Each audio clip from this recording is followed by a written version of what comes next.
World War II close quarters combat, the hand grenade was every soldier's personal artillery. From American pineapples to German stick grenades, each nation designed explosives with different philosophies. Let's begin. United States, American explosives. MK2 fragmentation grenade, the pineapple.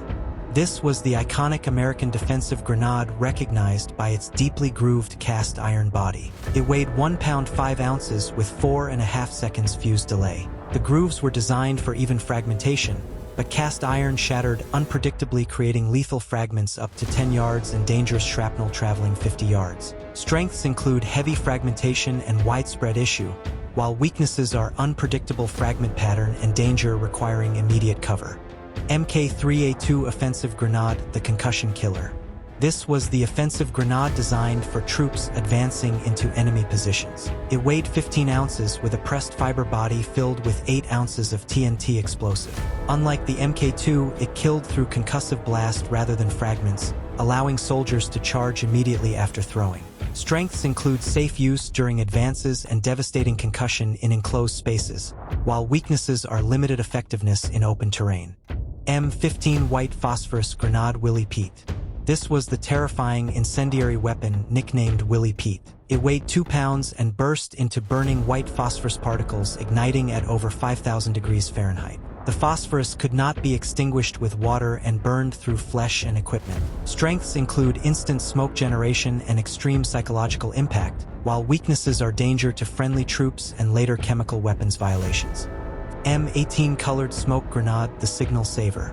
This was the non-lethal communication tool that saved lives through air support coordination. It weighed 19 ounces, producing dense colored smoke in red, yellow, green, violet, or orange for 50 to 90 seconds. Ground troops used specific colors to mark positions and targets for aircraft. Strengths include clear visual signaling and multiple color options, while weaknesses are uselessness in high wind and revealing positions. M9A1 Anti-Tank Rifle Grenade, the Armor Buster. This was the shaped charge grenade giving infantry a chance against armor. It weighed 21 ounces and fired from an M1 Garand using a blank cartridge. The hollow charge warhead penetrated up to 2 inches of armor at ranges up to 150 yards. Strengths include extended range beyond hand throwing and effective armor penetration, while weaknesses are single shot requiring reload and vulnerability while aiming. Germany, Precision Engineering. Steel Hand Grenade 24, the Potato Masher. This was the most recognizable grenade with its distinctive wooden handle. It weighed 1 pound 5 ounces and the long handle allowed throwing ranges of 30 to 40 yards, significantly farther than Allied grenades. To arm it, soldiers unscrewed the base cap, pulled a porcelain ball igniter, and had 4 to 5 seconds before detonation. Strengths include superior throwing range and simple mechanism, while weaknesses are large size limiting carry quantity and limited fragmentation. A Hand Grenade 39, the Egg Grenade. This was the compact defensive grenade for easy carrying in large numbers. It weighed 8 ounces, fitting comfortably in pockets. The egg-shaped thin metal casing fragmented into deadly shrapnel. Color-coded wings indicated fuse delays, blue for 4.5 seconds and red for instantaneous detonation. Strengths include lightweight design and color-coded fuse options, while weaknesses are smaller blast radius and limited throwing range. Gebalt Ladung, the Bundle Charge. This was the improvised demolition weapon created by binding 6 grenade heads around a single handle. It weighed approximately 6 pounds, requiring significant strength to throw. The combined explosive force destroyed bunkers, disabled tank tracks, or blew gaps in wire obstacles. Strengths include devastating blast power and improvised creation, while weaknesses are extreme weight limiting distance and massive blast radius. Panzerwerfmine L, the Stabilized Tank Killer. This was the sophisticated anti-tank grenade with aerodynamic fins for accuracy. It weighed 2.5 pounds, resembling a large dart with canvas stabilizer fins. The conical-shaped charge warhead struck tank armor at exactly 90 degrees for maximum penetration. Strengths include aerodynamic stability and effective penetration, while weaknesses are short throwing range and requirement for direct hits. Haftoladung 3, the Magnetic Mine. This was the most terrifying weapon for tank crews. It weighed 7 pounds with powerful magnets adhering to steel tank hulls. A soldier sprinted up to a tank, attached this cone-shaped charge, pulled the igniter, and ran, hoping the 3-second fuse gave enough escape time. the shaped charge penetrated over 5 inches of armor. Strengths include devastating penetration and magnetic attachment, while weaknesses are suicidal deployment and uselessness against non-magnetic armor. United Kingdom British innovation. Number 36 M Mills bomb, the Standard. This was arguably the most successful fragmentation grenade of the war. It weighed 1 pound 11 ounces with a segmented cast iron body creating deadly fragments. The spring-loaded striker released when thrown with a 4-second fuse. It could be fitted with a base plate and rifle-fired extending range to over 100 yards. Strengths include reliable mechanism and rifle launching capability, while weaknesses are shorthand throwing range. Number 69 Concussion Grenade, the Plastic Bomber. This was the offensive grenade made entirely of bakelite plastic. It weighed 13 ounces, relying on blast effect rather than fragmentation. The plastic body created virtually no shrapnel, allowing immediate advance after throwing. Strengths include safety during offensive operations, while weaknesses are limited lethality in open terrain. Number 74 ST Grenade, the Sticky Bomb.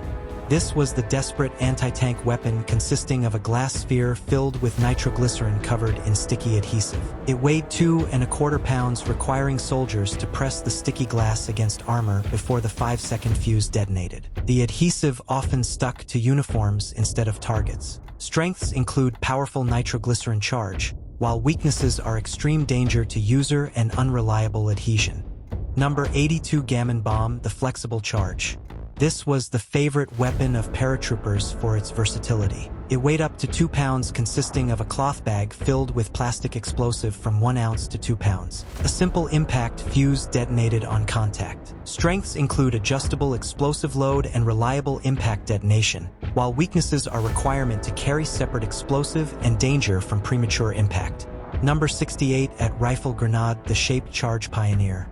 This was one of the first weapons to use shaped charge technology. It weighed 2 pounds and fired from a rifle cup launcher using a blank cartridge. The hollow charge warhead penetrated over 2 inches of armor at ranges up to 100 yards. Strengths include pioneering shaped charge design and effective range, while weaknesses are single shot requiring reload.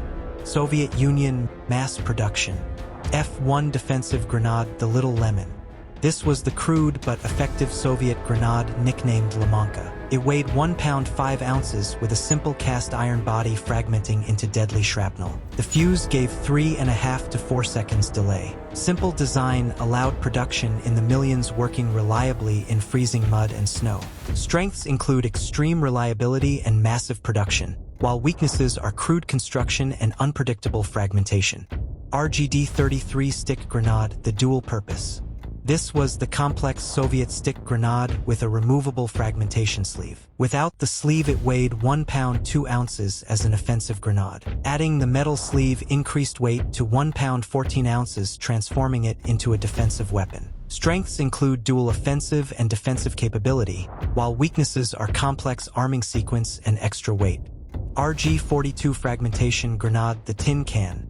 This was the emergency design for rapid mass production in besieged cities. It weighed 14 ounces, looking like a simple tin can with a coil of notched steel wire creating shrapnel. It could be manufactured in civilian factories with minimal tooling. Strengths include extremely simple production and effective fragmentation, while weaknesses are thin casing and limited blast radius. RPG-43 Anti-Tank Grenade, the Parachute Charge. This was the shaped charge grenade using a fabric parachute for stability. It weighed 2½ pounds with a conical hollow charge warhead penetrating 3 inches of armor. After throwing, a small parachute deployed, ensuring the warhead struck at 90 degrees. Strengths include parachute stabilization and powerful charge, while weaknesses are short throwing range and parachute complexity. Molotov Cocktail, the Weapon of Desperation. This was the improvised incendiary officially standardized by the Red Army. It consisted of a glass bottle filled with gasoline mixed with tar, creating sticky burning liquid. When shattered against a tank engine deck, burning liquid flowed into air intakes, choking the engine and crew. Strengths include simple improvised construction and effectiveness against tank engines, while weaknesses are extreme danger carrying flammable liquid. Japan, desperate innovation. Type 97 Hand Grenade, the Striker Grenade. This was the standard Japanese grenade with a unique arming system. It weighed 1 pound, requiring pulling a pin then striking a brass cap on top against a hard surface to ignite the fuse. This distinctive metallic click often gave away positions in dense jungles. Strengths include simple construction and effective fragmentation, while weaknesses are noise during arming and requirement for hard surface. Type 91 Multipurpose Grenade, the logistical marvel. This was the versatile grenade working with multiple delivery systems. It weighed 1 pound 2 ounces and could be thrown by hand, launched from a rifle, or fired from the knee mortar. This simplified logistics as one grenade type supplied every weapon system. Strengths include compatibility with multiple launchers, while weaknesses are complexity and mediocre performance in each role. Type 4 Ceramic Grenade, the pottery bomb. This was the weapon of desperation manufactured when Japan ran out of steel. It consisted of a ceramic clay ball filled with explosive produced in pottery kilns and distributed to civilians. The ceramic body relied purely on blast with no fragmentation. Strengths include production from non-strategic materials, while weaknesses are complete lack of fragmentation and fragile construction. Type 3 Anti-Tank Grenade, the suicide weapon. This was the conical-shaped charge grenade with a cloth stabilizer tail. It weighed 2 pounds and could penetrate over 4 inches of armor. However, short throwing range from weight meant soldiers had to expose themselves to tank machine guns to get close enough. Strengths include effective shaped charge penetration, while weaknesses are suicidal deployment range and poor accuracy. Italy and France, European designs. SRCM mod. 35 Red Devil, the impact grenade. This was the Italian grenade nicknamed Red Devil for its bright red aluminum body. It weighed 9.5 ounces and used an impact fuse detonating on contact. If the grenade landed in soft mud or snow, the impact fuse often failed, leaving dangerous unexploded ordnance. Strengths include instant detonation and lightweight aluminum construction, while weaknesses are unreliable impact fuse creating unexploded hazards. Conclusion: from high-tech shaped charges to desperate ceramic pottery bombs, these 25 grenades shaped infantry combat across every front. Each design reflected its nation's industrial capacity and tactical doctrine.